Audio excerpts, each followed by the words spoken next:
Coucou tout le monde, j'ai investi comme vous pouvez le voir dans des micro-cravates pour toutes les personnes qui nous ont demandé de faire ça. Et regardez où je suis. Je ne sais pas si vous allez reconnaître, mais pour ceux qui ne reconnaissent pas, c'est la Tokyo Skytree et c'est incroyable.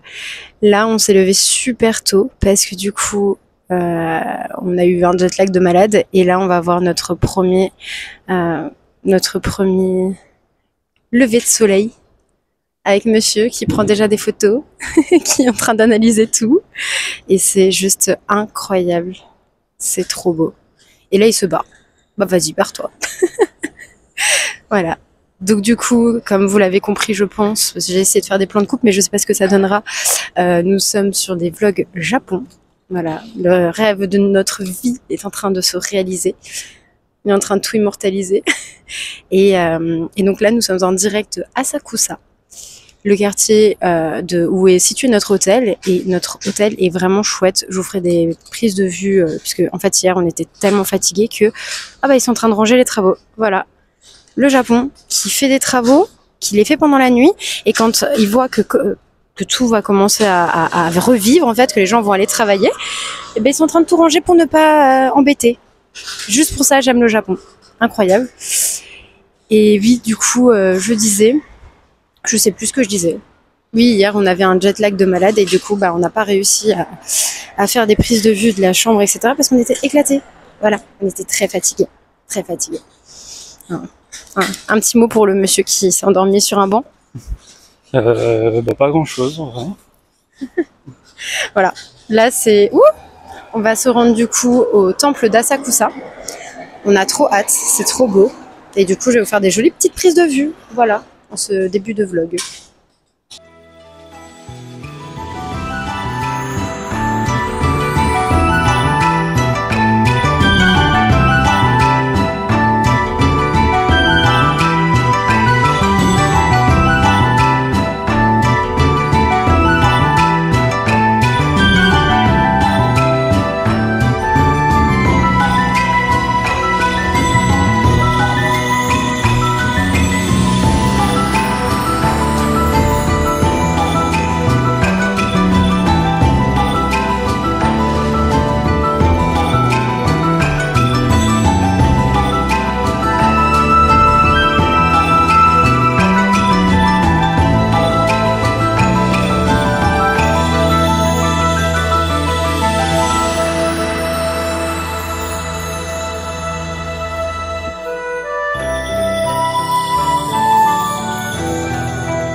En face, vous avez l'énorme temple d'Asakusa.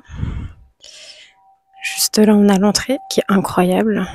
Et en fait, tous les trucs que vous voyez fermés, c'est des petits magasins. Et tout au bout, vous avez, quand on y est allé hier, c'est si beau, non mais... J'ai l'impression d'être dans tous les animés que j'adore. Du coup, tout au bout, vous avez tout ce qui est... en fait, c'est un truc, vous faites... vous payez. Et c'est un peu comme une offrande, si je dis pas de bêtises. Et vous avez des petites... comment ça s'appelle? Des petites baguettes avec des choses inscrites dessus. Et après, donc, vous prenez le petit papier qui correspond. On essaiera de le faire et j'essaierai de filmer. Et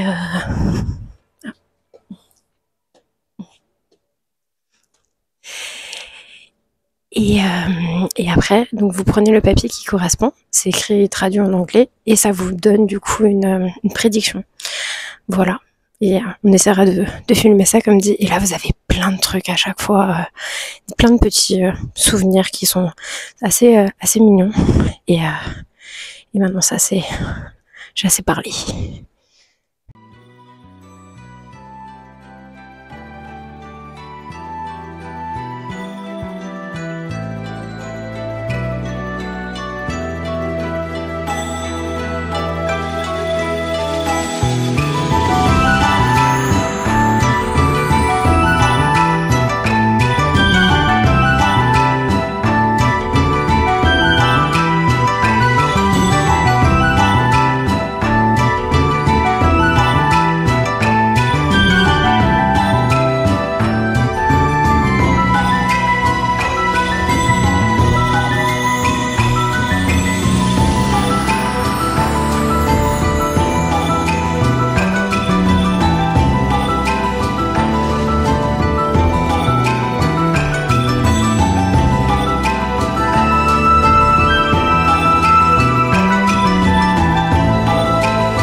君を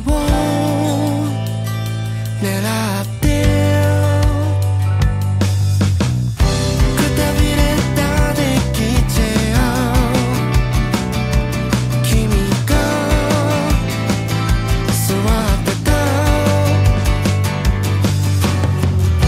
そんな日々や夢叶うことはない風になって君を包みたい深海魚みたい這い上がれない僕は君と戻ることのない探し物をずっとゆらりゆらり揺れて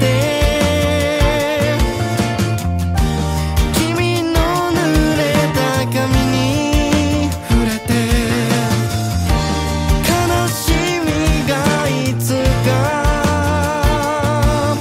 思い出になればとさよならなんてできるわけなくて僕はずっと探していた生きる意味を海の夢の中流されてゆく離れてゆく僕は君を愛していた愛していたずっとこれからも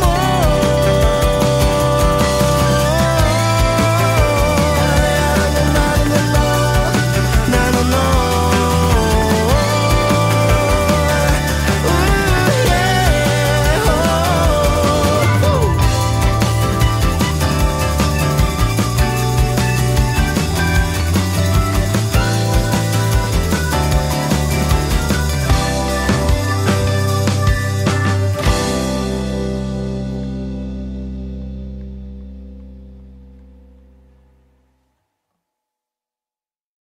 Du coup, comme prévu, voici le room tour. Enfin, le room tour. Donc là, vous avez l'entrée. Alors attention, c'est une chambre japonaise, hein, vraiment un hôtel japonais. Donc vous avez l'entrée directe avec de quoi accrocher vos affaires. Donc moi, j'ai mis ce matin ça pour éviter parce que je vais cramer au soleil et je vais mettre aussi cet après-midi. Les petites chaussures, tout ça, tout ça. Là, ça va être du coup la salle de bain et on a la chambre qui est juste là. Donc bon, le lit, on l'a pas trop fait. On a dormi sur le lit, hein, on l'a pas ouvert, mais voilà. Là, on a le monsieur qui est heureux parce qu'il essaie d'ouvrir son paquet de cartes, mais ça marche pas. Voilà, le petit frigo, la télé qui est énorme, voilà. De quoi se voir juste avant de partir à l'extérieur. Au niveau de la vue, on n'est pas du côté de la Tokyo Sky Tree, mais on a quand même une vue qui est fort agréable. Voilà, là, bon, on a le... là, on est passé ce matin, la rue où on est passé ce matin, et voilà, un autre APA. Donc, on est dans un des APA hôtels. Donc, ce matin, on était de ce côté-là. Peut-être pas là, mais enfin, dans ce côté-ci, de l'autre côté de l'eau. C'était vraiment sympa. Voilà, on a essayé de s'installer un petit peu, mais comme on n'est que 4 jours, voilà, c'est compliqué. Et du coup, on a la salle de bain. Donc, pareil, hein, la salle de bain, attention, c'est vraiment la salle de bain à la japonaise. Il y a les petites toilettes. Je vais mettre la clim parce que il y a de l'humidité. Enfin, pas la clim. Là, je plus le nom. Bref. Les toilettes à la japonaise. Avec ça. François a testé, il a dit que c'était cool. J'ai pas encore testé. Ça m'a trop stressé hier soir. Mais je testerai quand même. Et la douche. Enfin, la douche bain. Donc, vraiment le bain à la japonaise. Vraiment petit mais profond. Donc, on testera ça. Et franchement, c'est petit, mais c'est assez... comment dire, c'est assez pratique. Tout est pratique. Et ce qui change beaucoup en France, vous avez le gel douche, le shampoing, l'après-shampoing. Vraiment en grosse quantité et tout. Bon, nous, on a quand même ramené, mais je pense qu'on n'aura pas assez pour tout le voyage, donc c'est cool. Ils ont même mis de quoi nettoyer ses mains et également son visage. Et là, vous avez tout ce qui est petite brosse à dents, petit dentifrice, des cotons, des élastiques. Là, c'est une brosse avec un côté, enfin brosse, et de l'autre un petit peigne. Je trouve pratique, je l'ai ouvert du coup en arrivant parce que parce que je trouvais plus ma brosse à cheveux. Et c'est trop pratique, vraiment. Petit rasoir et tout. Enfin, franchement, c'est trop bien. C'est trop chouette. Voilà, très qualitatif. Voilà. En plus, on n'a pas payé excessivement cher. On est très très bien situé, comme vous avez pu le voir ce matin. Donc, trop cool. Voilà. Japon. Ah, j'ai fait un zoom sans faire exprès sur ta tête. Qui dit Japon dit déjà gros craquage. François, il a pris un jeu de cartes. Elles sont stylées. Voilà. Et moi, j'ai craqué sur tout le reste. Voilà. Est-ce que je suis une enfant? Oui. Alors, j'ai craqué, oui et non. De base, je tiens à expliquer quand même. Nous sommes partis, c'était quoi, un 7-Eleven? Un Family Mart? Non. Ouais, un 7-Eleven. En fait, je me suis fait bouffer, mais bouffer par les moustiques. Là encore, c'est rien, ça se voit plus, mais ça m'avait fait une cloque jaune énorme. Et du coup, on voulait des trucs anti-moustiques. Donc, j'ai trouvé ça en anti-moustique, un spray. J'ai fait le test et normalement, je fais pas d'allergie, donc je vais pouvoir le mettre sur les jambes. Et on a trouvé ça, c'est censé être pour les enfants, mais je suis une enfant. Donc, c'est des bracelets qui sentent les racines ou je sais pas quoi, j'ai pas trop compris. Mais voilà, et il y a des formes. Voilà, ça rappelle quand on faisait la collection là, à un moment en France, des formes et tout. C'est trop mignon, c'est beaucoup trop chou. Par contre, ça se sent super fort. Ils mettent qu'il faut en mettre entre 2 et 3. Mais c'est vraiment trop cute. Et du coup, entre 2 et 4, pardon. Et du coup, j'en ai 4. Donc voilà. Et j'ai pris donc ça. Et là, ça va être le gros craquage. Je suis faible. Je suis très faible. Oh là là. Et ça, à la base, c'est juste un pins. Alors, je m'en fous des pins. Ah non, c'était pas un pin, c'est un porte-clés. Un porte-clés. Ils sont tous trop stylés. Du coup, quel que soit celui que j'ai, je serais trop heureuse. Bon, il y en a où je serais un peu plus heureuse que d'autres, mais trop stylé. Et cet après-midi, on sait pas encore ce qu'on fait. Je sais pas ce qu'on fait. Tokyo Skytree, je pense. Peut-être Tokyo Skytree, du coup. On verra, on va se balader dans le quartier. Voilà. Ah oui, on précise quand même l'heure. Il est même pas... il est 8h30 8h30.